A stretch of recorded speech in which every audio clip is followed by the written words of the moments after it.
హైదరాబాద్ న్యాయం జరిగే వరకు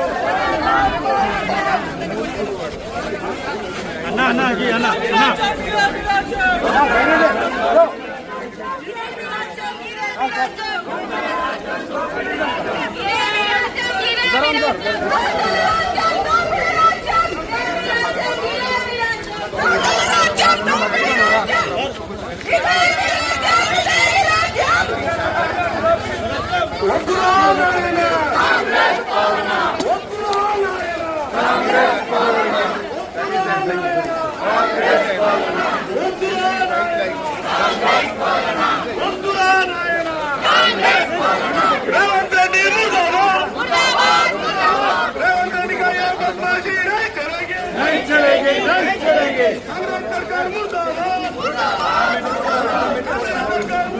ఎఫ్టీఎల్ అనేది ఎక్కడ ఉంది, బఫర్ జోన్ అనేది ఎక్కడ ఉంది, ఇంతవరకు గూగుల్లో ఒక మ్యాప్ సర్క్యులేట్ అవుతుంది తప్ప ఆ మ్యాప్ ను చూపించి ప్రజలందరినీ కూడా భయభ్రాంతులకు గురి చేస్తా ఉన్నారు. ఇది మంచి పద్ధతి కాదు. మీరు ధైర్యం ఉంటే ముందుకు వచ్చి ప్రజల ముందుకు రండి. మీరు చేయాలనుకుంటుంది ఏంటో ప్రజలకు చెప్పండి.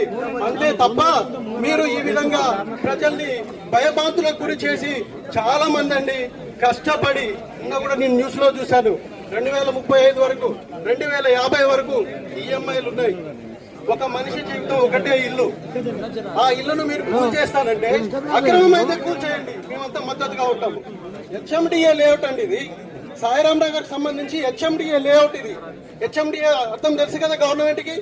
30 ఫీట్ల రోడ్లతోటి విశాలంగా కట్టుకున్నాం మేము ఇల్లులు. ఇది కూడా 93లో అయిన లేఅవుట్ ఇది. ఆ తర్వాత కూడా అన్ని రకాల పర్మిషన్లతోటి లోన్లతోటి దాదాపు 25 సంవత్సరాలు 2 జనరేషన్లు ఇక్కడ కాపురం ఉంటున్నాయి. మీరు ఏదో కాంపన్సేషన్ అంటున్నారు. కాంపన్సేషన్ గురించి మీరు మాట్లాడదలుచుకోలేదు. కాంపన్సేషన్ ఎవరికి కావాలండి? కాంపన్సేషన్ ఎవడవుతున్నారు మిమ్మల్ని? కాంపన్సేషన్ మాకు అవసరం లేదు. అందరూ కూడా ప్రైవేట్ ఉద్యోగస్తులు, ఇక్కడ ఉన్న వాళ్ళు కూడా అందరూ ప్రైవేట్ ఉద్యోగస్తులు. వాళ్ళకు పెన్షన్ లేదు. కష్టపడి రేపు రిటైర్డ్ అయితే ఎలా బతకాలని చెప్పేసి G+